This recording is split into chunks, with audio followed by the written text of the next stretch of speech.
Today, we're going to chat about 5 evidence-based strategies that we can use to boost students' mean length of utterance, or MLU, in a way that's fun, functional, and easy to keep track of.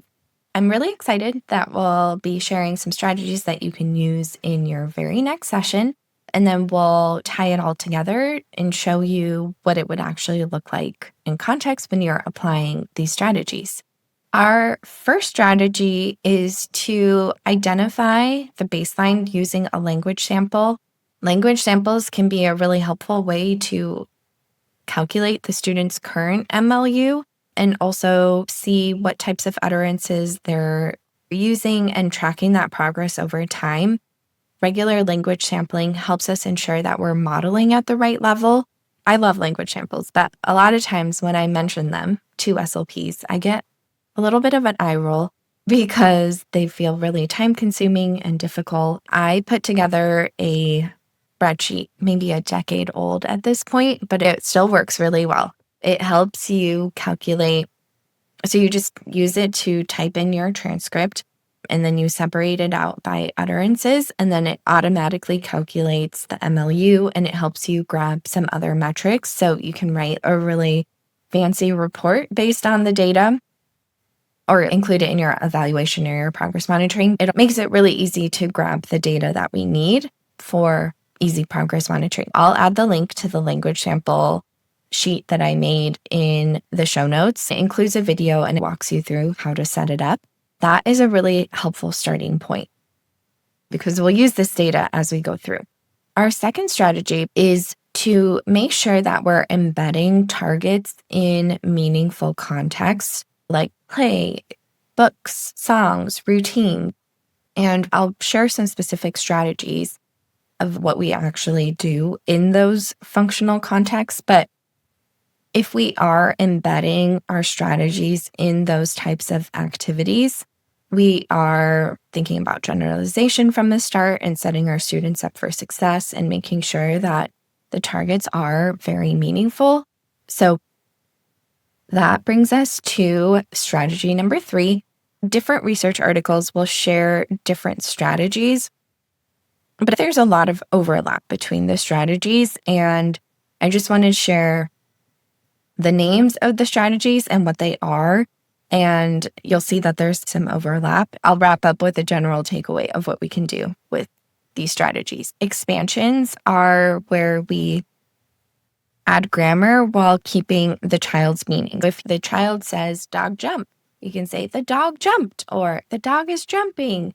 An extension is adding new information. If the child says the dog is jumping, we can say the brown dog is jumping. We can do an extension where we add new information, but that's still related. And then focus stimulation is when we're providing models and recasts without requiring imitation. It's just strategically using those strategies. A recast is when we restate the child's utterance, but maybe do a correction, which is really similar to an expansion. There's also research talking about modeling one level above the child's MLU, which expansions and extensions kind of naturally do. If the student says dog run, and then if we suddenly go, the excited dog is running quickly, we're expanding and adding the grammar, and we're adding multiple new pieces of information. It's helpful to think about just going one level above the child's MLU and not having a whole massive expansion. So if the child says truck stuck, we can say, yeah, the truck is stuck. Or we can say stuck in the mud. We get to use our clinical judgment to decide if that is appropriate. Because if they just say truck stuck, but their MLU is 5, then I think the blue truck stuck in the mud might be, that's why we collect that MLU to know what might be appropriate for the student. Strategy 4 is to use sentence frames. In SLP now, we have a sentence pack. It's a booklet based on the modified Fitzgerald key. It has nouns, verbs, prepositions, and all of the components we use to build a sentence. And it also includes sentence strips based on Brown's research of all the different utterance types. So you have tons of utterances that you can go with. We also have sentence frames with just like for 1 MLU and 2 and 3 and 4 and 5. And so you can build sentences with any of the components. If I notice that the student is only using nouns, or if there's a part of speech that's completely missing, I might strategically try to include that more and expand the utterances in that way. That's a visual that I really like to use. We grab the icons to create sentences. It's really nice because the pieces are movable. It's a tactile experience too, and the students can build it, and then you can point to it as you're modeling.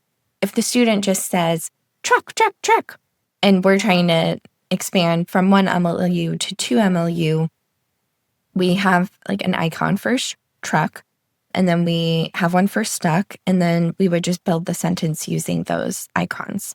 Once the truck is out, we can say truck out or truck in if it's in the mud. Having those icons is really helpful. Verbal strategies helps the majority of my students, but there are those who need something extra, and including those visuals is something that has worked for a lot of the students. So that's how the sentence pack came to be. I also use it for different grammar goals. If they are dropping the auxiliary verbs, or if they're having trouble understanding that pronouns replace a noun. So there's lots of ways that I use that, but it's especially helpful for those MLU goals and for those students who need those extra visuals. And then the 5th strategy, which is just to provide contingent responses and time delay. So we really just want to give our students space to respond and give them some processing time. And we don't have to fill every second. It's okay if we have some silence in the session. If a student starts to say something, if they say truck, we can just pause a second and see if they say anything else first. Or if we turn the page, we can give them some time to look before we really jump in and start talking at them. So that is just a reminder for myself because I sometimes go a little too fast.